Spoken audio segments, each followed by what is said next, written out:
Bonsoir tout le monde. Bienvenue à cette conférence ICM Amos. Je me présente, Robert Cloutier, je suis le président de la section ICM Amos. Avant d'aller plus loin, comme à chaque conférence, je tiens vraiment à remercier les commanditaires. Ce que vous voyez s'afficher sur le Zoom et le Facebook, c'est les commanditaires de la saison actuelle qui commence, 2023-2024. Vous les voyez aussi à l'écran dans le moment. Puis, je tiens encore à mentionner qu'il y a encore de la place pour des commanditaires. Puis, un gros merci à nos commanditaires Cocktail, IDEC Industrie, Les Citoyens, Aricana, MI3 et Forage Nordique. Je le sais, il y en a un cinquième, mais il n'a pas encore confirmé. On va y laisser la chance. Je l'ai mentionné aussi la dernière conférence, mais juste le redire. On a, cette année, on a renouvelé encore les bourses de présence pour les étudiants. Avec les étudiants à temps plein, 18 ans et plus, n'importe quelle discipline, ça n'a pas d'importance. Si vous venez réseauter avec nous autres, vous avez une chance, vous devenez éligible, ça vous donne une chance de gagner une des 5 bourses de 1 000 $. On en fait tirer 2 à Noël, puis 3 au mois de juin. La seule chose qu'on va vous demander, c'est une preuve de scolarité. La feuille de présence qui circule, ça me sert à vous envoyer là, les PDF des présentations, puis vous envoyer aussi les attestations de présence. Les gens qui sont en ligne, s'il vous plaît, communiquez-moi votre courriel. Parce qu'entre autres, sur Zoom, des fois, je vois iPad de X. Ça ne me donne pas grand chance de vous envoyer la présentation. Même si vous êtes en ligne sur Zoom, je peux vous envoyer la présentation. Puis avec Zoom, je suis capable de savoir que vous êtes présent. Donc, vous envoyez une attestation de présence. Sur Facebook, l'attestation de présence, c'est pas mal plus difficile, par exemple, parce que je n'ai pas d'évidence que vous êtes là. Mais, envoyez-moi vos coordonnées. Si vous voulez vous inscrire à la liste d'envoi, vous pouvez envoyer un courriel à icm.amos@gmail.com, puis on va vous ajouter, sur la liste d'envoi, puis vous allez recevoir les invitations pour les activités. Suite à la conférence la semaine passée à Montréal de l'AMQ Explore, il y a plusieurs personnes qui m'ont demandé c'est quoi la différence entre être membre d'ICM Amos puis être membre de l'ICM national. C'est deux choses différentes. Si on est membre de national, on n'est pas nécessairement membre d'une section. Dans le cas de la section ICM Amos, il n'y a pas de membership à payer. On fonctionne seulement avec les commandites. C'est les commandites qui nous permettent de réaliser les activités. Je ne peux pas parler pour toutes les sections. Il y en a qui ont un membership à payer, mais nous autres, il n'y en a pas. Ensuite, si vous êtes membre de l'ICM national, ça vous donne des avantages aussi au niveau du national qui sont quand même intéressants et qui aident aussi à soutenir l'industrie et les activités de l'industrie minière. Fait que je vous recommande fortement aussi de regarder le membership de l'ICM national. Pour ceux qui participent pour la première fois, si vous avez une carte d'affaires, s'il vous plaît, je vous le dirai quasiment à genoux, mettez-en une là-dedans.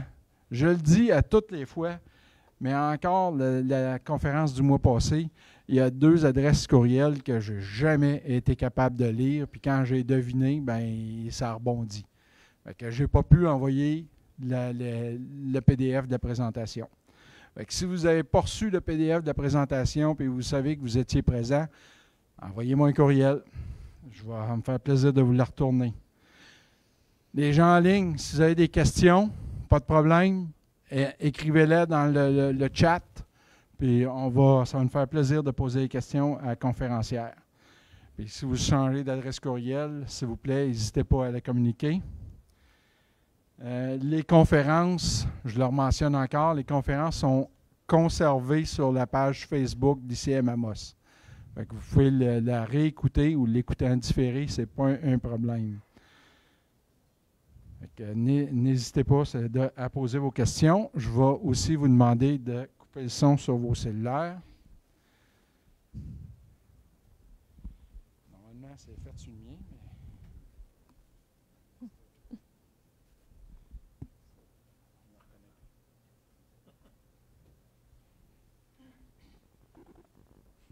Il ne me reconnaît plus. J'en ai d'empreinte digitale, il faut clair. Bon.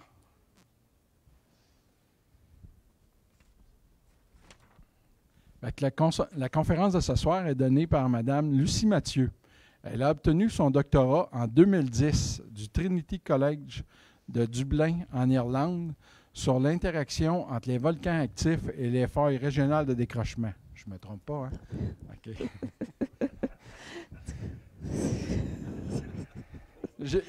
J'ai dû interpréter un peu. De 2010 à 2012, elle a travaillé sur la digue Coppercliff Offset à Sudbury. De 2012 à 2019, elle a travaillé pour le groupe de recherche Consorem. De 2017 à 2022, elle a été professeure à l'Université du Québec à Chicoutimi. De 2022 à 2023, elle a travaillé pour Cobalt Metals. J'aurais dû me pratiquer. Mais depuis peu, elle travaille maintenant pour la mine Odyssée. Elle est membre de l'OGQ et possède plus de 10 ans d'expérience en tant que géologue économique, pétrologue, ignier et structural, avec beaucoup d'expérience sur le terrain, en laboratoire et en analyse de données. Lucie, c'est à toi. Merci beaucoup. Je vais me permettre une toute petite correction. Je ne suis pas employé de la mine Odyssée. J'ai ma compagnie de consultation, en fait, c'est un contrat. Donc, juste mais merci beaucoup pour l'introduction. Et merci également pour l'invitation. Là, c'est vraiment un plaisir de présenter ce soir. Alors, on va regarder si... Oh c'est correct. Donc, ce que je vais faire ce soir, je vais parler de modèles métallogéniques et de comment on les utilise dans un contexte d'exploration.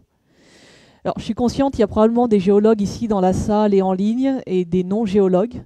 Donc, je vais essayer de le faire le plus vulgarisé possible. Mais n'hésitez pas à m'arrêter s'il y a une notion qui est, sur laquelle vous voulez que je revienne, que je l'explique en détail. Je ne suis pas obligée de passer à travers toutes les slides. Mon but, c'est plus de vous donner un aperçu de la discipline, de pourquoi on fait du modèle métallogénique, pourquoi on l'utilise, pourquoi on passe autant de temps à le préciser et à quoi il nous sert en exploration. Donc s'il y a vraiment des choses qui ne sont pas claires, ou sur lesquelles vous voulez qu'on passe 5-10 minutes, n'hésitez pas, manifestez-vous et puis on en discutera. Donc l'importance du modèle métallogénique en exploration et la façon dont il est utilisé concrètement, c'est le titre pour ce soir. Alors je vais faire ça en 3 parties. Je vais commencer par une introduction. Pourquoi la métallogénique? Ensuite, je vais décrire un des modèles qui nous est le plus utile. C'est un des modèles qu'on utilise beaucoup en Abitibi. C'est le modèle qui s'appelle le modèle des gisements de type or orogénique. Je vais définir tous les termes, je vais vous expliquer ce que c'est. Et ensuite, on va voir des exemples. On va passer la dernière partie de la présentation à montrer quelle partie du modèle métallogénique peut être utile à tel moment de l'exploration ou pour telle affaire qu'on fait en exploration. Donc je vais essayer de faire ça le plus concret possible. Encore une fois, arrêtez-moi s'il y a quelque chose qui n'est pas clair. Donc, avant de se demander pourquoi la métallogénie, on va se demander qu'est-ce que la métallogénie. Alors ici, j'ai mis la définition qui est la plus couramment acceptée. Donc on étudie des processus minéralisateurs, donc comment les minéralisations se forment. Alors il peut y avoir tout un tas de choses qui entrent en ligne de compte. Il peut y avoir du magmatisme, il peut y avoir des processus magmatiques, il peut y avoir des fluides qui circulent. On va parler de processus hydrothermaux. Je vais revenir sur tout ça. Donc les processus, comment se forme une minéralisation, comment on accumule par exemple de l'or à tel endroit de la croûte. Ça étudie aussi la distribution, pourquoi l'or est ici et pas là. Et tout ça dans la croûte terrestre. Donc c'est un peu inutile de le préciser, mais on ne va pas chercher les gisements dans le manteau. Et pour l'instant, on ne va pas les chercher dans les astéroïdes. Je sais qu'il y en a qui y pensent, mais pour l'instant, ce n'est pas fait. Donc la croûte terrestre. Et il y a une autre partie à la définition de la métallogénie, c'est de faire des liens entre le processus minéralisateur, donc on a le nez collé sur notre gisement, on voit l'or, comment il s'est concentré, pourquoi il est là, Et puis on regarde aussi un peu ce qui se passe autour, au régional, à très grande échelle. Donc on va regarder le lien entre cette minéralisation et ce qu'on va appeler des processus tectoniques. Donc je pense que vous avez tous étudié la tectonique des plaques. Je ne sais pas si ça se fait au cégep ou avant, mais en tout cas au secondaire. Donc on va regarder les liens entre justement notre minéralisation et cette fameuse théorie de la tectonique des plaques. C'est-à-dire qu'en fonction, est-ce que si on a une zone de subduction, vous allez avoir certains gisements. Si vous avez une orogène, une chaîne de montagnes, deux continents qui se rentrent l'un dans l'autre, vous allez avoir d'autres types de gisements, incluant celui dont on va parler ce soir justement, l'orogénique. Donc la métallogénie fait aussi des liens entre tout ça. Alors un petit peu d'histoire là-dessus, la métallogénie, ça fait un peu plus d'un siècle que le mot existe. Ça a été Cocorico, ça a été inventé, enfin en tout cas ça a été écrit pour la première fois par un Français, Delaunay, dans un de ses livres. Mais s'il l'a écrit dans son livre, ça veut dire que la discipline était, les pensées étaient suffisamment matures à ce moment-là pour pouvoir le mettre dans un livre. Mais en tout cas, ça fait plus d'un siècle qu'on a cette discipline et qu'on l'utilise pour l'exploration. Alors maintenant, pourquoi ? Pourquoi est-ce qu'on s'intéresse aux modèles ? Pourquoi on utilise nos modèles on essaie de voir comment la minéralisation s'est formée ? Pourquoi c'est aussi important que ça pour l'exploration et pour tout ce qui vient après ? Principalement, c'est pour aider à prendre des décisions le mieux possible, le plus efficacement possible, et c'est aussi pour gérer les risques. Alors, je m'explique. Si vous avez une minéralisation, vous la forez, vous la voyez en surface, puis vous n'avez pas de modèle en arrière, vous ne savez pas par exemple que c'est associé, disons, à une structure et que votre minéralisation devrait avoir une forme de plan, le forage, vous allez pouvoir l'orienter en utilisant les forages précédents, mais ça va être moins précis que très tôt dans votre processus de voir, ok, mon or il semble être associé à cette structure, donc je vais faire en sorte de voir où ma structure passe et d'orienter mes forages en fonction de ça. Donc c'est un exemple très simplifié, mais quand je parle de gestion des risques, c'est ça, gérer le risque que le prochain forage ne pogne ou pogne pas, frappe ou frappe pas. Donc ce qu'on espère toujours avec ces modèles, c'est de mieux comprendre notre minéralisation et d'essayer de prédire dans quel sens elle va et quelle taille elle a, pour au mieux placer, faire nos dépenses d'exploration au mieux, de la façon la mieux gérée possible, et ça inclut le forage, est-ce qu'il est bien positionné, est-ce qu'il a plus de chances de frapper si je le mets ici, plutôt que si je le mets au hasard. Ce qu'on essaye, c'est de faire mieux que de mettre le forage au hasard, ou autre chose.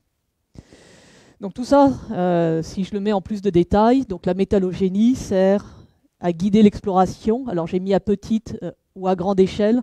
Grande échelle, vous avez peut-être entendu ce terme grassroots. Donc quand on arrive dans une nouvelle zone, on ne sait pas trop ce qui s'y passe. On va regarder des choses à très grande échelle. Est-ce qu'il y a une faille connue qui passe ? Est-ce que c'est important pour mon modèle ? Oui, non. Et en fonction de ça, je vais m'intéresser à cette faille. Et puis je vais peut-être faire de l'exploration le long de la faille. Si la faille n'est pas importante dans le modèle métallogénique, je vais m'intéresser à d'autres choses. Puis petite échelle, plus on se rapproche, on fait aussi de l'exploration autour de mines actives. Donc là, à plus petite échelle, avoir un bon modèle va aussi nous aider à orienter nos efforts d'exploration. Donc avec ça vient une réduction des coûts. Plutôt que de mettre nos efforts d'exploration au hasard, on va les cibler là où le modèle nous emmène, d'une certaine façon. Donc ça vient aussi avec limiter l'impact. Plutôt que d'aller dans tous les sens, on va essayer de le mettre à des endroits plus restreints dans l'espace. Donc ça limite toujours l'impact, j'entends impact environnemental à ce niveau-là. Et puis bien sûr, améliorer le calcul des ressources, parce qu'encore une fois, quand on comprend qu'est-ce qui affecte la minéralisation, si telle minéralisation est associée à telle lithologie et qu'on connaît très bien la lithologie, par exemple, il y a une unité lithologique qui contrôle la minéralisation, en surface, cette unité, elle est peut-être cartographiée, et donc ça nous permet de voir dans quel sens ça va et de dire la ressource, elle est probablement là-dedans, elle n'est pas en dehors. Donc si c'est plus facile d'avoir une unité lithologique, de la modéliser, de savoir dans quel sens elle va, de savoir quel est son volume, qu'au début d'un projet, de savoir exactement où est l'or. Donc si on a des guides comme ça, et tout ça, encore une fois, découle du modèle, j'essaie d'être assez général, on va voir des exemples après, ça va être beaucoup plus concret. Mais en tout cas, l'idée, c'est d'aider à la prise de décision et de gérer les risques. C'est pour ça qu'on fait de la métallogénie. Alors vous allez me dire, les découvertes historiques, ça a été fait en marchant le bois, ça a été fait et c'est encore fait aujourd'hui par prospection. Donc on marche, on regarde les affleurements, on les échantillonne. Si ça donne, on a découvert quelque chose. Et puis on prend aussi des positions sur le terrain en fonction de ce qui est connu. Donc la première chose qu'on fait, on met sur la carte, on met les indices d'or, on dit oh oui, là il y en a beaucoup qui sont ensemble au même endroit, je vais peut-être aller regarder ce qui se passe autour de ça. Et là, toutes ces choses-là ne font pas intervenir le modèle métallogénique, bien entendu. Donc c'est une objection qu'on peut me faire. Oui, c'est très beau les modèles. Vous savez, des géologues nous appellent parfois les pelleteux de nuages. Hein, vous êtes très bien dans votre monde, mais nous, c'est notre méthode. Ben, je dirais oui, ça, bien sûr, ça c'est toujours utile. Ça ne sera jamais remplacé par le modèle métallogénique. Il sera toujours utile, il a son utilité, et ça, bien sûr, c'est utile. Par contre, j'ajouterai une chose, c'est que dans un endroit, ce qu'on appelle des endroits qui sont plutôt matures au niveau de l'exploration, et la BTB est un de ces endroits. Les découvertes en surface, celles qu'on peut faire en marchant le bois, la grande majorité ont été faites. Donc ce qu'on a besoin maintenant, c'est d'aller plus profond dans la croûte. Et pour faire ça sans modèle, c'est compliqué. Donc c'est pas pour nier ce qui s'est passé dans l'histoire, c'est pas pour nier la valeur de ce que ça a une immense valeur. Continuer à courir le bois, à aller regarder des roches, à les échantillonner, à les comprendre, c'est encore extrêmement important. Mais utiliser des modèles métallogéniques, maintenant c'est quasiment un incontournable. Ça nous aide vraiment à cibler les choses. Donc voilà, j'espère que je vous ai bien vendu la sauce. Là maintenant, on va pouvoir passer dans le concret. Le modèle. Donc le modèle que j'ai choisi ce soir, celui que j'aimerais discuter, c'est celui qui porte le nom de or orogénique. Avant que je commence, est-ce que c'est les géologues, vous avez probablement déjà entendu ça, mais les non-géologues, est-ce que or orogénique, c'est une expression que vous avez déjà entendue? Non? Non. Ok. Donc on va prendre un petit peu le temps de définir. Dans ce cas-là, je vais passer un peu de temps sur cette diapositive. Donc là, j'ai listé tout un tas de noms. Les premiers font référence au type de gisement dont je vais parler ce soir. Donc de la façon la plus simple, des accumulations d'or dans la croûte. Et ce nom-là ici est intéressant, gold only. On voit ça dans très peu de publications, mais c'est assez intelligent de les appeler comme ça. Il n'y a que l'or qui est concentré. Et ça paraît pas grand-chose, mais c'est une caractéristique très très importante pour ces gisements-là. Vous avez des gisements qui vont concentrer l'or et le cuivre, ou l'or avec d'autres choses. L'or orogénique, ce type de gisement, ne va concentrer que l'or. Donc ce sont des gisements, il y a un fluide, on va le regarder plus en détail après, mais il y a un fluide qui circule, qui transporte l'or et qui le dépose. Donc de dire que c'est des gisements qui ne concentrent que l'or, ça veut dire que mon fluide a des caractéristiques assez particulières pour faire ça. Sinon il déplacerait d'autres choses. Donc le nom or orogénique, celui qui est le plus utilisé aujourd'hui, pour la petite histoire, c'est un chercheur australien, la Groves, qui a vraiment, je pense qu'il l'a inventé, mais s'il ne l'a pas inventé, il l'a popularisé très très fortement, ce terme. Groves a débuté sa carrière à un moment où on avait des observations de terrain ou dans les mines de ce type de gisement, mais le classement, le modèle métallogénique était vraiment vraiment pas clair. On ne savait pas trop comment ça se formait. Donc il a vraiment fait beaucoup de travail, et je vais présenter son modèle juste après pour vous montrer un peu le résultat de ce travail-là. Donc or, pour la principale substance concentrée, orogénique, c'est intéressant parce que ça fait référence aux chaînes de montagne. Et effectivement, vous regardez ce qui se passe aujourd'hui dans des chaînes de montagne actives ou des chaînes de montagne relativement récentes, quelques centaines de millions d'années, c'est dans ce contexte-là que l'or s'est accumulé, d'une façon assez générale dans la plupart des cas. Donc ce terme, il est intéressant pour ça, parce que ça fait référence au processus tectonique dans lequel on va pouvoir accumuler de l'or de cette façon. Il est intéressant, mais il a aussi des problèmes, ce terme, c'est qu'à l'Archéen, où la croûte était plus chaude, parce que la Terre, tout était un peu différent, la croûte était plus chaude, un petit peu plus molle, je ne pense pas qu'on avait des chaînes de montagne comme l'Himalaya. Et d'ailleurs, quand on regarde ce qui nous reste de l'Archéen, le grade métamorphique, la distribution des roches métamorphiques n'est pas exactement la même, et ça nous donne une indication que l'Himalaya, ce n'était pas ça l'idée à l'Archéen. C'était quelque chose un peu différent. Est-ce qu'on utilise le terme orogénique quand même ? Les gisements qui sont autour de nous, là du côté de Val d'Or, Rouyn-Noranda, puis jusqu'en Ontario, on les appelle type or orogénique. Ça reste le terme le plus utilisé, même si au niveau géodynamique, on pourrait parler toute la nuit de à quoi ça ressemblait à l'Archéen. S'il y en a qui sont passionnés par les subductions, on pourra en parler après, j'ai mes idées là-dessus, mais là, c'est pas l'idée. Alors, un autre terme, or philonien. Alors, ce qui est intéressant dans ce terme-là, c'est que c'est descriptif. On modélise rien du tout, on ne fait pas appel à des interprétations. C'est de l'or dans des filons, souvent associés à des veines de quartz en fait. Donc ce terme est intéressant pour ça. L'autre terme ici, j'ai laissé en anglais parce que c'est difficile à traduire, structurally controlled, contrôlé par les failles, contrôlé par les structures, c'est aussi très très descriptif, c'est une des caractéristiques de ces gisements-là. Sauf que je peux vous trouver des contre-exemples. Je peux vous trouver de l'or disséminé dans des formations de fer qui vont pas vraiment, ils vont être peut-être contrôlés par les structures à certains endroits, peut-être y avoir quelques veines ici et là, mais la majorité du gisement pourra avoir une forme très très différente. Donc l'appeler comme ça, c'est restrictif, mais ça englobe quand même beaucoup de ces types de gisements. Et puis mésothermal, hypozonal, je vais passer rapidement dessus, ça fait référence à la profondeur de mise en place. Mais hors mésothermal, vous l'entendez aussi. Donc si je me résume, gisement où il n'y a que de l'or qui s'accumule, qui se forme dans un processus où la croûte se déforme et en compression, même si, encore une fois, ça peut être plus compliqué. Donc pensez à une orogène aujourd'hui. À quoi ça ressemble? Ça ressemble à des filons, donc des veines de quartz associées, l'or est associé aux veines de quartz dans beaucoup de cas. Et avec un contrôle structural, ça veut dire qu'il y a une faille dans le coin, dans le portrait, et que votre or, il ne va pas être situé n'importe où par rapport à cette faille. Je vais faire juste une petite aparté. Est-ce que faille, c'est OK pour tout le monde? Ça, je veux juste être sûr avant de passer à la suite.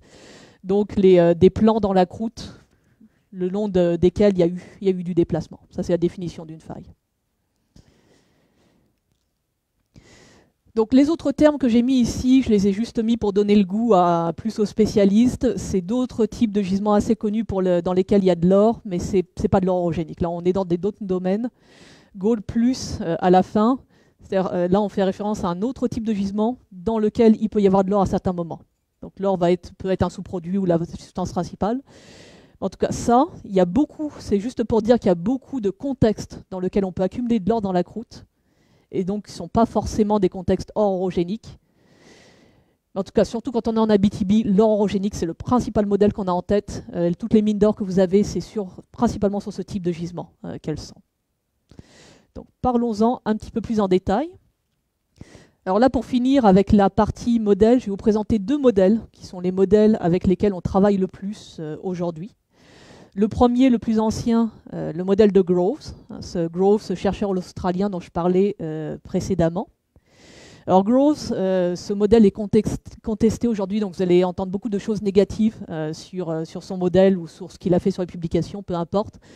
Il a eu le mérite de compiler les descriptions qui existaient au début de sa carrière et vraiment de faire le tri dans tout ça pour présenter un modèle cohérent. Ce qui est le rôle du métallogéniste, c'est de prendre les observations et d'essayer de comprendre qu'est-ce qui a bien pu se passer pour accumuler l'or de cette façon, à cet endroit de la croûte, dans ces conditions-là, puisque ces gisements ont un certain âge, etc., etc. Donc Groves a eu vraiment ce mérite de lancer un modèle, l'un des premiers modèles, et de dire voilà, c'est une première proposition de comment l'or peut s'accumuler à tel endroit de la croûte. Alors avant d'aller plus loin, quand on fait de la métallogénie, il y a une question qu'on se pose souvent, c'est quel est l'âge de ces gisements? Ici, en Abitibi, ils sont néo-archéens, ils se forment vers la fin de l'Archéen. Vous allez en Nouvelle-Zélande, ils ont 200 millions d'années. Dans l'Himalaya, il y a probablement des chances que ça se forme encore aujourd'hui. Donc là, on a affaire à un type de gisement qui se forme depuis très longtemps et qui n'a jamais arrêté de se former à différentes étapes de l'évolution de la Terre. Vous avez d'autres gisements qui sont très restreints dans le temps. Je ne sais pas, les bifs, par exemple, les grandes accumulations de fer qui sont liées à l'oxygénation des océans. Ça se passe à un moment de l'histoire de la Terre. Ça ne se passe pas avant, ça ne se passe pas après. Donc eux, ils ont un moment de formation. L'or orogénique, depuis le néo-archéen au moins, même si on a des gisements plus anciens, jusqu'à aujourd'hui. Tant que vous avez de la compression dans la croûte, tant que vous avez une chaîne de montagnes, vous pouvez réunir les conditions favorables pour accumuler l'or dans ce type de conditions. Donc ils n'ont pas de restriction de temps. Et ça, je vous le dis tout de suite, c'est quelque chose qu'on utilise en exploration, c'est-à-dire qu'on ne va pas se restreindre à une croûte de tel ou tel âge. On sait que dans des croûtes de différents âges, on a du potentiel. Après, il s'agit de voir s'il y a une chaîne de montagne ou pas. Donc ça, on va revenir dessus après. Alors, ceci étant dit, le modèle de Groves. Donc Groves, ici, ça c'est une de ses publications. Un modèle qui s'appelle le modèle du continuum. Alors pourquoi continuum? C'est parce qu'il imagine, je pense qu'il est encore vivant, il imagine une continuité entre la base de la croûte et la partie supérieure de la croûte. Donc là, je ne l'ai pas mentionné, ça c'est un schéma, c'est imaginer une coupe à travers la croûte continentale, la croûte terrestre, vous faites une coupe depuis la surface ici quasiment jusqu'au manteau. Donc là, on voit une coupe à travers toute la croûte. Donc c'est ce que veut dire continuum, c'est que selon la théorie de Groves, on peut former des gisements d'or orogéniques à peu près n'importe où dans la croûte. Ça, je le signale tout de suite, ça c'est la partie qui est controversée aujourd'hui, je vais vous expliquer pourquoi après. Mais oublions ça un instant. Qu'est-ce que nous dit Groves? Il nous dit, il faut ce qui est en noir ici sur le schéma, il nous faut une structure, il nous faut une faille, et une faille majeure. Donc une faille qui pourrait aller de la croûte supérieure, croûte moyenne éventuellement, pour avoir encore de l'influence dans la croûte inférieure. Ce n'est pas dans n'importe quelle condition qu'on forme des failles comme ça. Vous mettez deux continents l'un contre l'autre. Là, entre les deux, vous pouvez avoir des structures majeures. Donc c'est assez inhabituel. Donc ça, on aime ça, les choses inhabituelles en exploration, parce qu'on sait où aller. Donc une faille vraiment, vraiment importante. Donc un des critères pour dire qu'elle est importante, c'est d'avoir des preuves qu'elle traverse une grande partie de la croûte. Et qu'en carte, elle est assez longue. Vraiment une faille importante. Et puis, non, c'est celui-là. La deuxième partie du modèle, on va parler de la source des fluides. Alors, là, je dois entrer un peu plus dans les détails de ce qu'est un gisement d'or orogénique. Alors, comme beaucoup de gisements, vous avez l'or qui est quelque part dans la croûte, qui est très dispersé, trop dispersé pour qu'on en fasse une mine. Pour ce type de gisement, vous avez ensuite un fluide qui entre dans le tableau. Ce fluide va circuler dans la croûte et il va ramasser l'or. Et si il ramasse l'or sur un suffisamment gros volume de roche, il va réussir à en ramasser suffisamment pour qu'éventuellement il puisse se charger suffisamment en or pour faire un gisement. Alors, quand je dis charger en or, hein, c'est vraiment très très peu à chaque fois que le fluide déplace. Mais si votre fluide circule longtemps, qu'il y a beaucoup de fluide, vous arrivez quand même à enclencher le processus, petit à petit. Donc le fluide va circuler, va prendre cet or à différents endroits de la croûte, et ensuite il va être canalisé par cette structure majeure, et arriver dans la structure, surtout si vous êtes dans la croûte supérieure, une faille, imaginez une faille active, une faille avec des séismes. Vous faites un séisme, qu'est-ce qui se passe pendant un séisme? S'il y a le fluide qui est là, pendant un séisme, vous avez localement une baisse de pression. Vous avez une ouverture très soudaine, et si vous faites une baisse de pression sur votre fluide, vous le perturbez, et vous le forcez à relâcher son or. C'est de façon très simple, c'est ça le modèle. Donc beaucoup de fluide, des sources d'or un peu dispersées partout, donc du fluide qui circule là-dedans, qui circule pendant longtemps, qui va ramasser cet or, et qui ensuite, le fluide va se retrouver dans la zone de faille parce qu'il est canalisé par elle, il remonte, et là votre faille bouge, un séisme, et là il dépose un petit peu d'or et beaucoup de quartz. Un autre séisme, un petit peu d'or, beaucoup de quartz, etc., etc., etc. Donc là, si votre faille n'est pas active, ça ne marche pas, en gros. Donc c'est pour ça que ça ne peut pas se produire selon le modèle, ça ne se produit pas une fois que l'orogène est érodé, que tout est fini, ça ne se produit pas avant, ça se produit pendant le processus de compression, pendant qu'il y a des failles actives, pendant qu'il se passe beaucoup de choses dans la croûte. Alors Groves, dans son modèle, ce qui était principal, c'était cette grande faille. Il ne parle pas trop de la source des fluides, sauf pour dire que ça peut être à peu près tout ce qu'on veut. C'est-à-dire que le fluide peut venir du manteau, ils peuvent venir du haut, ils peuvent venir de l'eau météorique, ils peuvent venir de la croûte, ils peuvent venir éventuellement d'une intrusion, des fluides métamorphiques, ce que vous voulez en fait. Alors ça je le dis pour plus ceux qui sont spécialistes, c'est aussi une des choses qui a été remise en cause dans le modèle de Groves. Je vais vous le montrer après. Aujourd'hui, on pense qu'il y a plutôt une source principale pour ces fluides-là. On va regarder ça après. Et puis, ici, ça, encore une fois, ça découle de la même chose. Je l'ai mis ici pour les spécialistes. Dans le modèle de Groves, on ne se donne pas de restriction de profondeur ni de température pour former les gisements. Encore une fois, il y a quelque chose qui a été remis en cause aujourd'hui.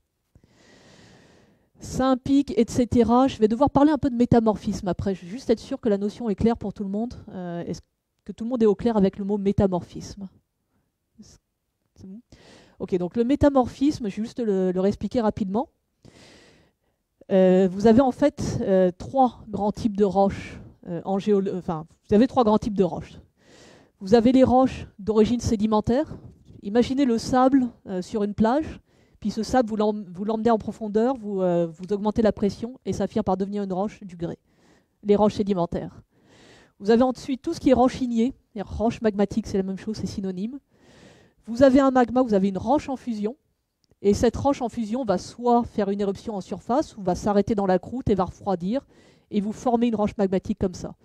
Donc roche magmatique, ça implique que ça a été une roche en fusion avant de refroidir.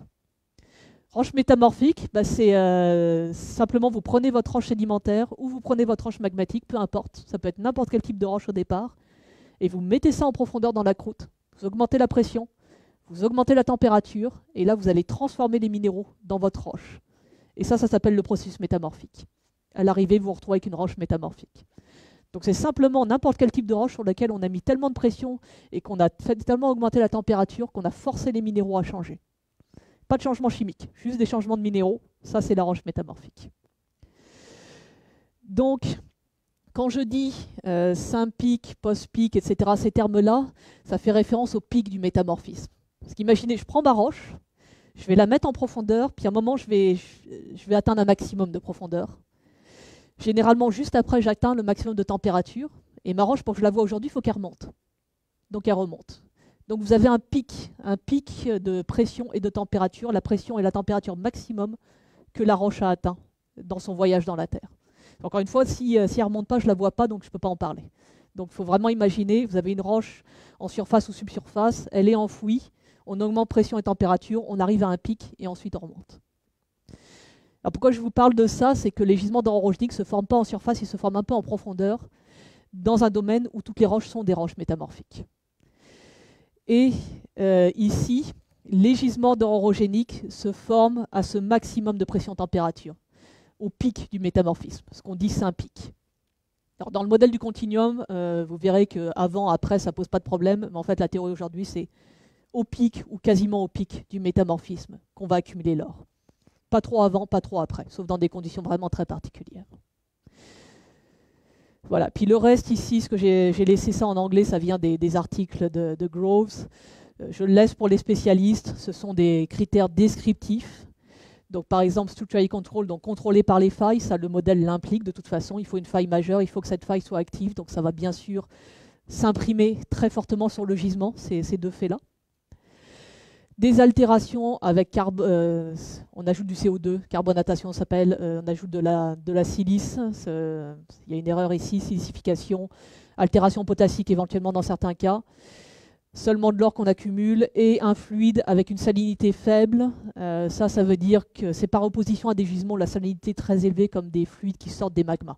Là vous avez salinité élevée. Ici, d'avoir une salinité faible, ça dit simplement que dans le modèle orogénique typique, il n'y a pas de magmatisme. On oublie ça, là, le magma, il rentre à la niche, on ne veut pas le voir. Je vous en reparlerai à la fin, mais pour l'orogénique, le modèle le plus classique, pas de magma. C'est vraiment un fluide. Un fluide, je vais vous montrer, ça vient du métamorphisme, en fait, ce fluide-là, qui va prendre l'or dans des très gros volumes de roche, qui va le déplacer et qui va finir par le déposer parce qu'il est perturbé par le fonctionnement d'une faille. Ça, c'est le modèle classique. Ok, puis le modèle avec lequel la plupart du monde travaille aujourd'hui, ça a repris des éléments du modèle de Groves et ça a ajouté une information très importante, vraiment essentielle.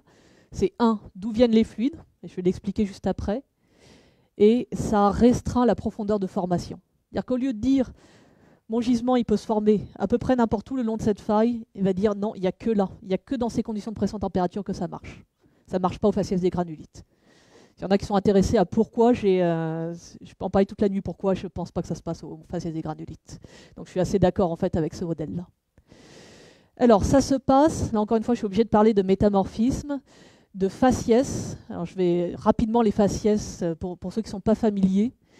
Le métamorphisme c'est une augmentation de pression-température. Donc imaginez on est à la surface, j'augmente la pression-température de façon modérée, je tombe dans une zone qu'on va appeler faciès des schistes verts.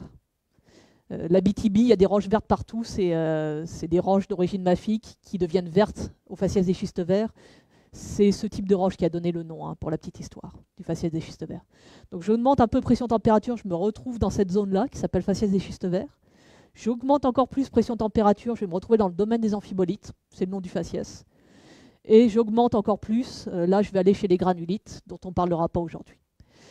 Donc c'est simplement des conventions, ces noms-là, pour parler de range, je suis désolé, j'ai le mot anglais ce soir, de range, de pression, pardon. Ouais, d'aller de là à là, en fait. Donc de pression-température, et puis ensuite un autre range pour l'amphibolite, et ensuite granulite. Intervalles, merci. Merci. Donc, c'est des intervalles de pression-température, ces termes-là, schiste vert, amphibolite et granulite, etc.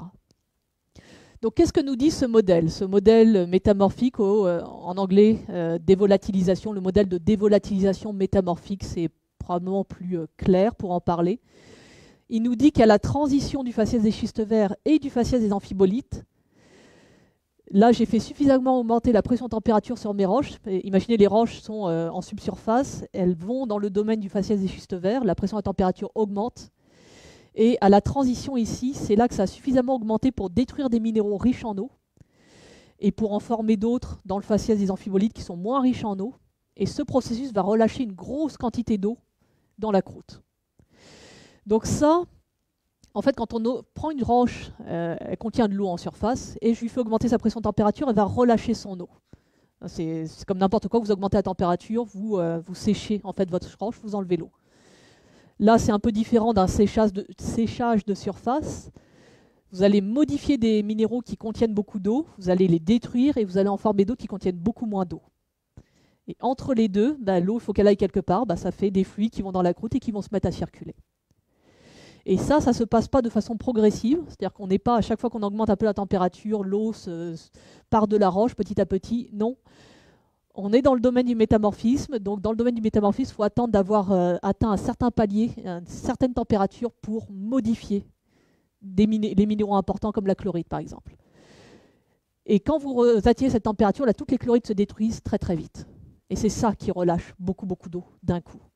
Et c'est ça qui est essentiel pour le modèle de l'or orogénique comme on le comprend aujourd'hui. C'est que ce processus métamorphique, il y a un moment, il y a une pression-température donnée à laquelle il y a beaucoup d'eau qui va être relâchée dans la croûte. Et c'est cette eau qui va circuler, qui va se faire des grandes cellules hydrothermales dans la croûte. Ça peut être des centaines de kilomètres. Quand je parle de grandes cellules, c'est à peu près l'échelle qu'il faut avoir. Et c'est cette eau qui devient un fluide hydrothermal à ce moment-là. Donc un fluide qui est chaud, qui a une certaine chimie, qui va aller ramasser de l'or à certains endroits et qui va aller ensuite le déposer dans la faille. Donc ce qu'a amené Phillips et Powell, c'est ces auteurs qui ont beaucoup poussé ce modèle, ils ont amené une source pour les fluides et un mécanisme pour le former, et donc une explication pourquoi on observait souvent les gisements d'or à cette transition entre le faciès des schistes verts et les amphibolites. Et ça a changé beaucoup de choses. Maintenant, on sait exactement quel type de roche aller chercher.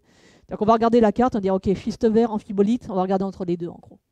C'est ce que nous a amené en fait, ce modèle, ça a été assez extraordinaire.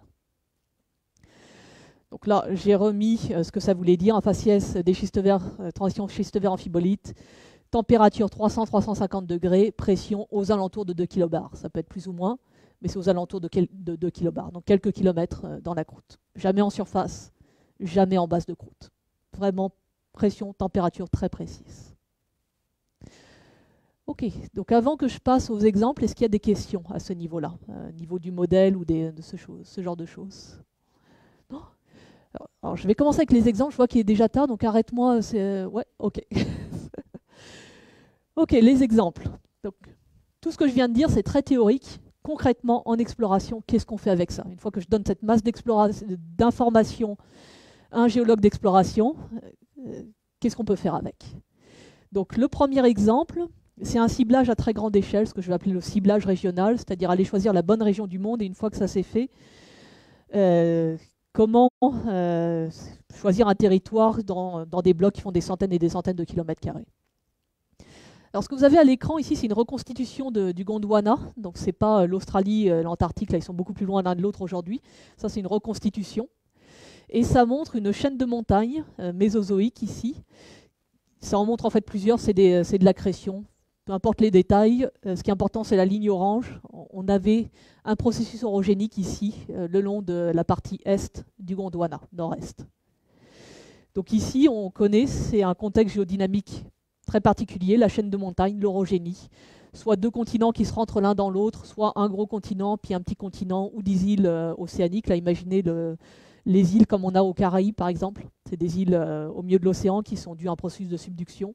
Ces îles-là peuvent dériver vers un continent, rentrer en collision avec, et là vous avez le contexte favorable aussi.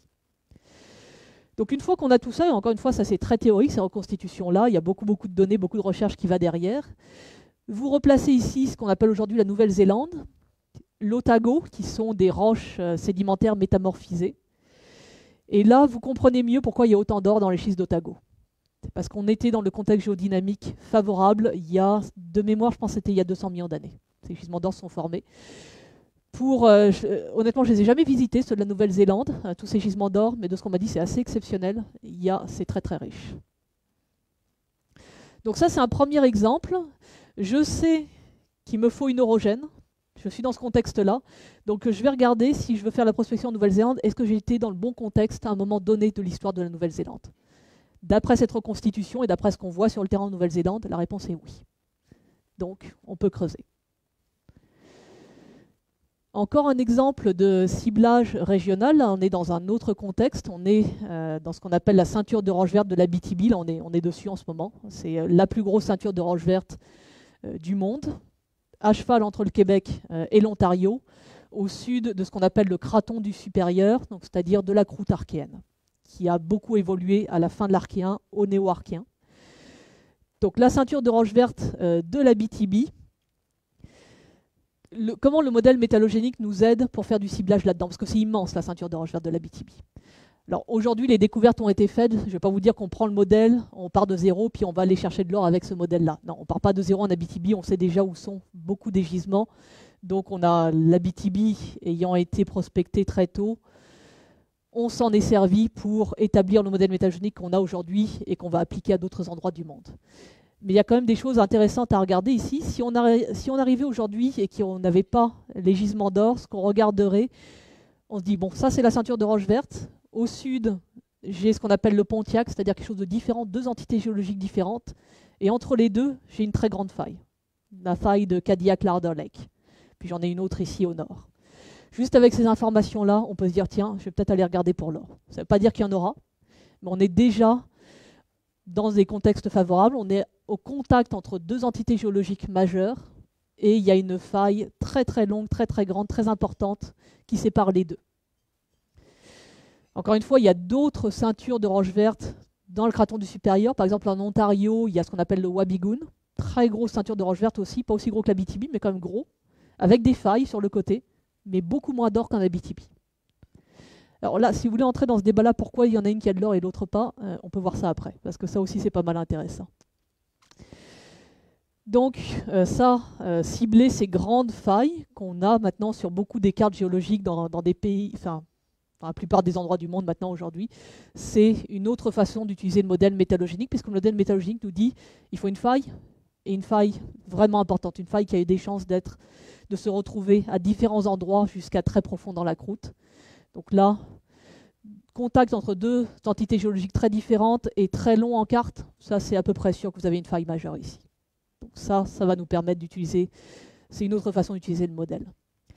Alors l'Abitibi, ça me permet aussi de parler d'autres choses. Vous voyez ici les petits points qui ne sont pas vraiment en jaune, là ils sont en grisâtre. Vous voyez comment ça s'aligne le long de la faille Cadillac-Larder Lake et le long des failles ici plus au nord. Donc ça c'est pas parce qu'on n'a pas cherché autour pour ces types de gisements. Il y a vraiment une relation spatiale très très importante entre les failles majeures et ces gisements de type orogénique. Ce n'est pas quelque chose qui a été juste inventé, ce n'est pas juste un modèle, c'est vraiment quelque chose qu'on observe sur le terrain. La dépendance spatiale est très très claire. Ok, ensuite, vous pouvez me dire, ça c'est une carte très générale, vous voyez on est à cheval ici sur le Québec, l'Ontario, on est un petit peu ici Minnesota, Manitoba qui ne sont pas représentés. Et le code couleur ici, c'est ce craton dont je parlais juste avant, ce qu'on appelle le craton du supérieur. C'est-à-dire c'est un morceau de croûte d'âge archéen, principalement néo-archéen, mais c'est un morceau de croûte de l'archéen qui nous est resté aujourd'hui. Donc, si vous allez sur le côté du craton ici, là vous aviez des croûtes anciennes, mais elles ont été remaniées, il y a des nouvelles roches post-archéennes qui se sont formées, donc on n'est plus dans le craton. Donc des morceaux de la croûte très ancienne comme ça, il nous en reste beaucoup, il nous en reste en Australie, il nous en reste plein en Afrique, en Amérique du Sud, etc. Quand c'est d'âge archéen, principalement d'âge archéen, on appelle ça des cratons. Voilà, c'est une convention. On peut traduire ça par vieille croûte, mais je trouve pas ça très élégant. Craton, c'est très bien. Donc ça, c'est le craton du supérieur. Encore une fois, c'est assez impressionnant. C'est la plus grosse masse de croûte continentale archéenne qui nous reste aujourd'hui. Continue de cette façon. Donc on bat beaucoup de records au Québec, Ontario. Et donc une question qu'on peut se poser, c'est dans le craton, il y a principalement 3 types de roches, si je simplifie beaucoup. Il y a les roches magmatiques dont je parlais tout à l'heure, qui vont avoir beaucoup de quartz, ça va être des roches qu'on va dire intermédiaires felsiques, donc souvent beaucoup de quartz dedans. C'est tout ce qui est en rosâtre ici. Il va y avoir en bleu des grands bassins sédimentaires, soit orientés est-ouest, soit plus diffus, plus compliqués dans leur orientation, comme au Québec ici, comme à la baie James. Et puis il va y avoir ce qui est en vert, donc ce qui contient beaucoup de roches volcaniques. Ceinture de roches vertes, c'est ça, c'est des accumulations de roches volcaniques, principalement des basaltes, il n'y a pas que ça. Des volcans subaériens comme le volcan du Blake River du côté de Rouyn-Noranda. Ça, c'est un volcan dont on reconnaît encore des structures très volcaniques, des structures de subsurface, comme des spattercones, c'est très impressionnant. Donc la définition de la ceinture de roches vertes, c'est ces accumulations en fait, de roches volcaniques et principalement des coulées de basalte. Donc on regarde ça, il y a quand même beaucoup de surface à prospecter. Est-ce qu'on ne pourrait pas gagner un peu de temps et cibler les roches hautes importantes? Le modèle métallogénique va vous dire que oui. Je vous ai parlé avant de roches qui perdaient leur eau dans le métamorphisme et qui relâchaient beaucoup de fluide. La reine des roches pour faire ça, surtout à la transition schiste vert amphibolite, c'est la roche mafique, c'est-à-dire le basalte. Vous avez des grosses accumulations de basalte. Si vous mettez ça en profondeur, quand vous allez transitionner entre faciès des schistes verts et faciès des amphibolites, ça fait partie des roches qui vont vous relâcher le plus d'eau. Et simplement ça veut dire que vous avez plus de chances de former des cellules hydrothermales de grande taille et qui ont une certaine durée dans le temps, parce qu'un processus orogénique, c'est assez long. Et donc, plus il y a de fluide, plus les cellules sont importantes, plus ça dure longtemps, plus vous avez de chances de ramasser suffisamment d'or pour faire un gisement. Donc, avoir beaucoup de basalte, c'est-à-dire avoir une ceinture de roches vertes, ça a l'air d'être très très important. Je fais l'impasse sur tout ce qui est dans les formations de fer, ça nous entraînerait trop loin ce soir. Je vais m'en tenir au modèle principal, surtout celui qu'on a en région, c'est celui-là. Donc la réponse, si on me dit est-ce qu'il n'y a pas une roche qui est mieux qu'une autre, dire oui. Tous les polygones qui sont en vert ici sont beaucoup plus prospectifs que les polygones qui sont en rose. Et donc ça diminue beaucoup le rayon de recherche. Ensuite, vous pouvez me demander, est-ce qu'il faut une immense ceinture de roche verte comme la BTB ou des petits lambeaux, ça marche? Je vous dirais, la taille n'est pas importante dans ce cas-là. Oui, à chaque fois, oui, je sais. On en parlera après. Mais en tout cas, il y a, pour ceux qui ne me croient pas, allez voir du côté de Griffin's Find, c'est un gisement en Australie qui est dans un tout petit lambeau de ceinture de roche verte. Donc même les petites ceintures de roche verte qui ont peut-être été démembrées, leur est peut-être arrivé certaines choses après leur formation, peuvent contenir des gisements d'or orogénique et des gisements intéressants. Donc principalement c'est le type de roche qui est important ici. Ok, une chose, là j'ai fait, excusez-moi, oui.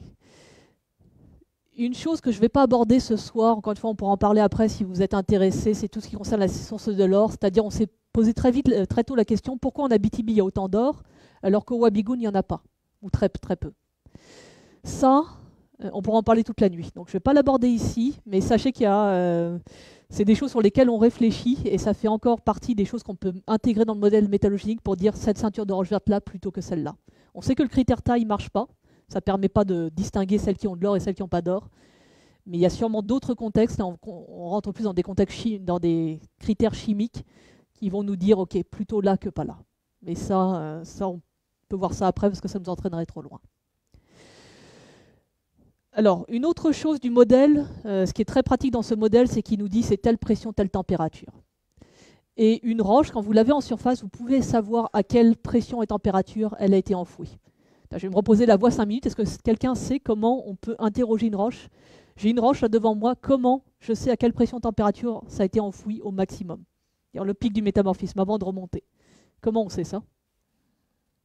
Quelqu'un a une idée? Pardon? Ah, tu interrogatoire. J'ai beaucoup essayé ça. Non. Alors, on va l'analyser, on va aller effectivement regarder des critères chimiques. Alors, je vais le faire rapidement parce que si jamais il y en a qui n'ont pas entendu parler de la méthode, vous vous intéressez un peu à ça, c'est un domaine qui est passionnant, donc je vous encourage à aller creuser. Vous allez regarder les minéraux et vous allez regarder la chimie qu'ils ont. Parce que vous avez certains minéraux, par exemple la chlorite ou l'amphibole, ça marche très très bien. Quand vous augmentez la pression-température, son contenu par exemple en aluminium va varier. Et on appelle ça des baromètres ou des géothermobaromètres quand ils vous donnent et température et pression. sont des minéraux dont la composition chimique varie en fonction de pression et température. Donc vous retrouvez ces minéraux-là et vous faites une analyse, que ce soit la microsonde ou ce que vous voulez. Vous déterminez sa composition chimique, vous faites référence à des chartes et vous avez la pression-température maximum à laquelle la roche a été enfouie. Alors pourquoi maximum? C'est parce que quand une roche est enfouie, ces minéraux vont être fortement modifiés au maximum de pression-température et ensuite quand ça va remonter, vous avez de la chance, il y a peu de modifications qui se produisent. Donc c'est pour ça qu'on touche souvent à la pression-température maximum et c'est l'information dont on a besoin ici. Donc le modèle métallogénique nous dit il faut que vous soyez à la transition des schistes verts en fibolite, c'est là qu'on a la plupart des gisements. Et bien simplement sur le terrain, vous faites ce genre de mesure où il y a d'autres observations moins coûteuses à faire et vous regardez est-ce qu'il n'y a pas un endroit sur le terrain où on est dans ces conditions-là. Donc voilà ce que ça donne quand on regarde et puis qu'on compile les données et qu'on y va, on cherche cette transition. Encore une fois, ça c'est la BTB, côté Québec, côté Ontario. Et là ce que vous avez dans le code couleur, c'est ces conventions, ces fameux intervalles de pression-température dont je parlais tout à l'heure, c'est-à-dire les faciès métamorphiques. Et donc je cherche schiste vert en fibolite, donc je vais chercher la transition entre le vert pâle ici, voire vert foncé, et le orange.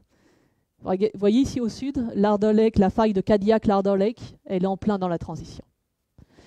Ce n'est pas le seul exemple où ça marche, mais ça c'est une indication supplémentaire. Alors pas facile à appliquer dans des endroits où on n'a pas beaucoup de cartographie, on n'a pas beaucoup d'informations. Mais bon, au Québec, en Ontario, on a de la chance, et Geological Survey, puis dans le reste du Canada, il y a beaucoup de travail et c'est des informations auxquelles on peut avoir accès. Donc ça aussi, ça va nous guider en exploration. C'est une autre façon dont on utilise le modèle. Là, très rapidement, un mot là-dessus. Certains gisements, après s'être formés, ont subi du métamorphisme. C'est-à-dire qu'on a augmenté la pression-température encore et on les a déformés en plus, juste pour simplifier les choses. Je le signale pour les géologues, si vous avez un intérêt pour ça, là on entre dans un domaine qui est passionnant, il y a quelques exemples. Vos gisements sont très différents de ceux dont on a l'habitude de voir le long de la faille, pardon, je vais y arriver, Cadillac Larder Lake. Vous avez des exemples, je vous donne des noms comme ça, Challenger en Australie. Lui, il a été mis aux faciès des granulites, tout a changé dedans. Éléonore pourrait rentrer dans cette catégorie-là, parce qu'il y a quand même eu des modifications après la mise en place de l'or, etc. Là, pourquoi c'est important aussi en exploration, c'est que si on ne comprend pas que après s'être formé, le gisement a encore subi de la déformation et de l'augmentation de pression-température, il y a beaucoup de choses dans l'orientation des veines, la forme du gisement qu'on ne va pas comprendre. Donc je ne vais pas plus loin là-dessus, mais juste pour dire que là, on tombe dans quelque chose qui est très difficile à travailler, mais qui vaut le coup d'être travaillé parce que ça nous permet de réduire encore une fois nos risques, de mieux comprendre le gisement, de savoir dans quelle direction il va et pourquoi, etc. etc. Alors, utilisation des failles. Encore, ça, c'est une diapositive que j'aime beaucoup parce qu'elle nous montre le résultat d'une analyse structurale. Encore une fois, on est le long de la Cadillac Larder Lake. Elle est tellement belle, cette faille, que pourquoi aller plus loin. Ici, le code couleur, c'est le résultat d'un modèle numérique qui a essayé de voir où était distribuée la pression quand la faille a bougé, quand elle a subi un séisme. Elle a bougé un peu. Où étaient les zones de basse pression et où étaient les zones de haute pression?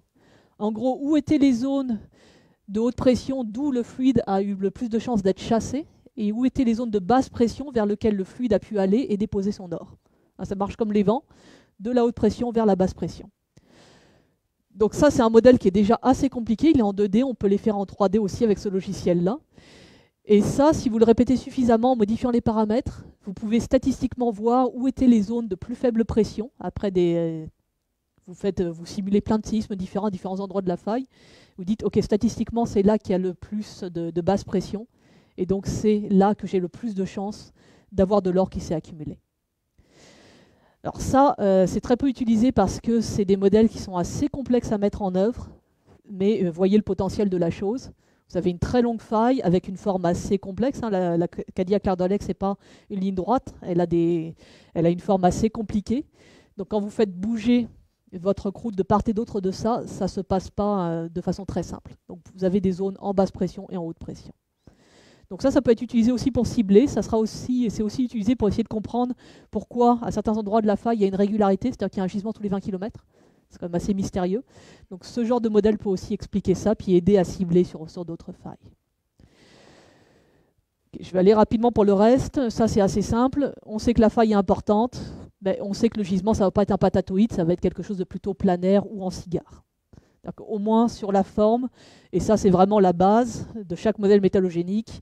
Si je dis VMS, je vais penser à lentille. Si je dis porphyre, je vais penser à un espèce de gros amas avec une forme assez complexe, voire recoupée. Si on me dit or orogénique, je vais penser à une structure planaire, voire à des cigares pour des horseshoot là pour mon gisement.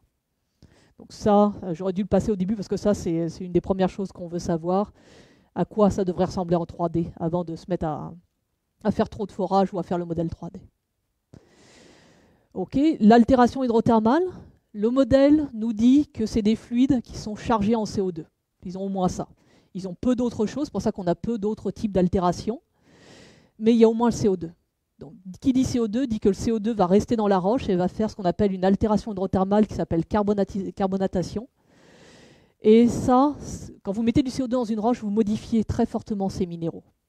Là, vous avez un cas extrême. Au départ, ça, c'était une roche ultramafique, c'était une comatite. Comatite, c'est censé être gris foncé noirâtre sur le terrain.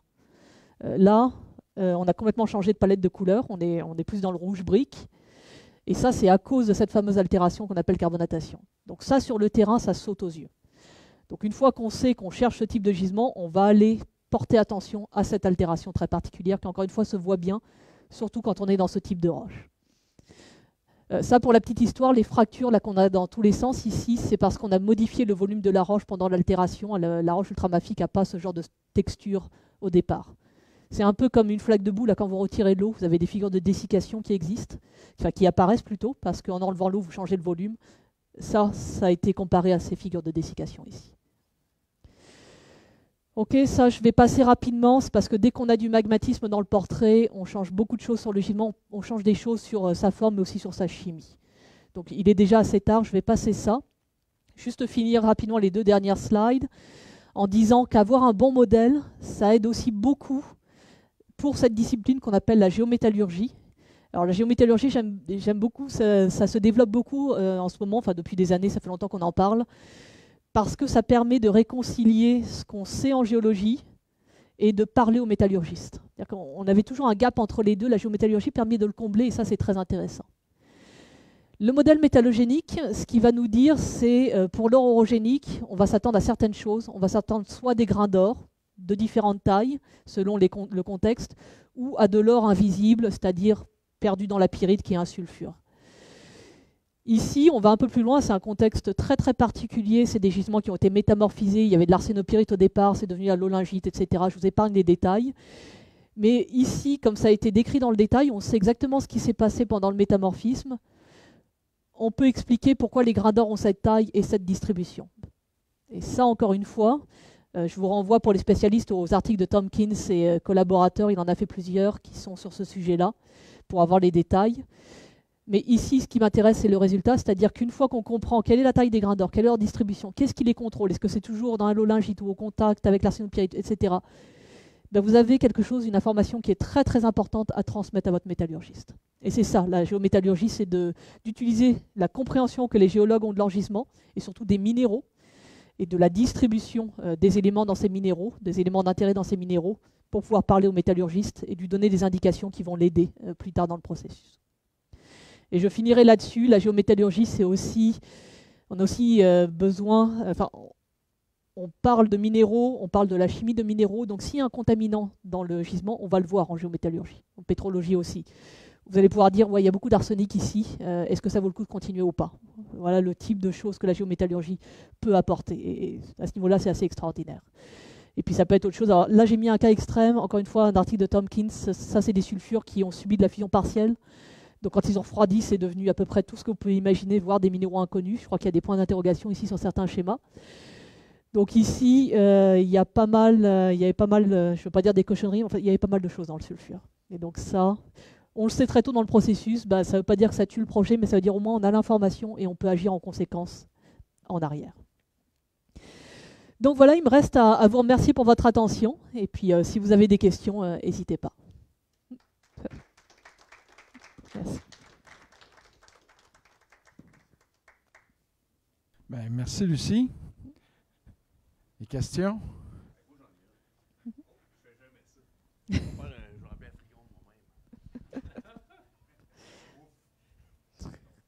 Petite question comme ça. On se rend compte bon, que le modèle métallogénique, c'est par rapport à l'or.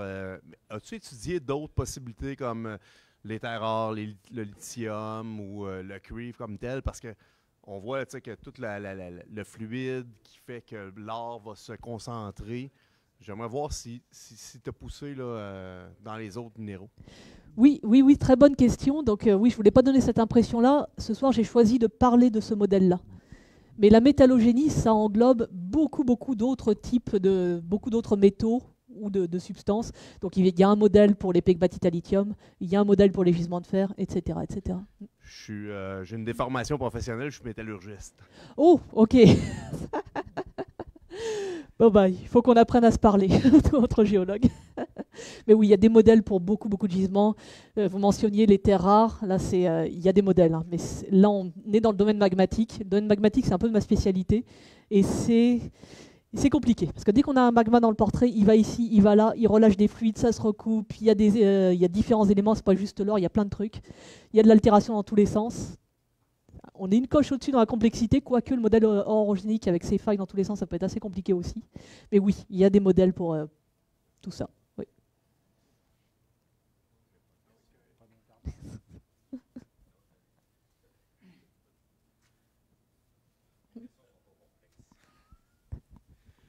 Merci, Lucie.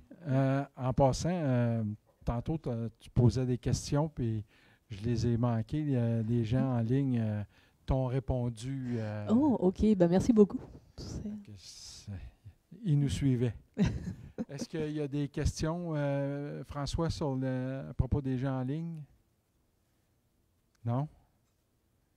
Ben, il va falloir te réinviter pour parler des autres modèles là, pour Sébastien. Oula, on n'a pas fini. Ben, merci beaucoup. Ben, merci à vous. Merci, c'est très intéressant. Je vais inviter Amélie pour remettre la toile à notre conférencière. Merci beaucoup. Wow. C'est très très beau. Merci. Oh.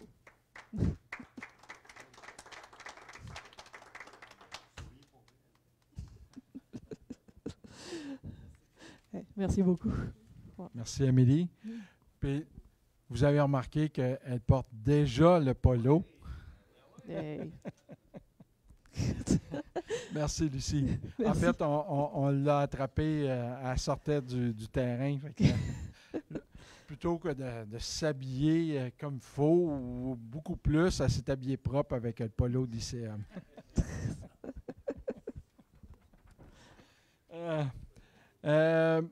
Quelques petits mots. Notre prochaine conférence, c'est dès la semaine prochaine, mardi prochain, à Lassar.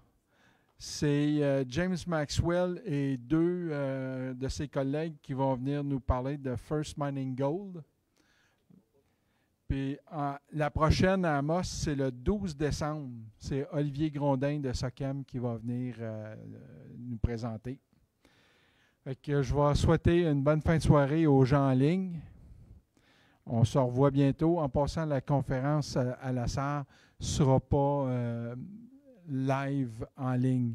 Elle va être enregistrée et déposée sur Facebook, mais ne sera pas live.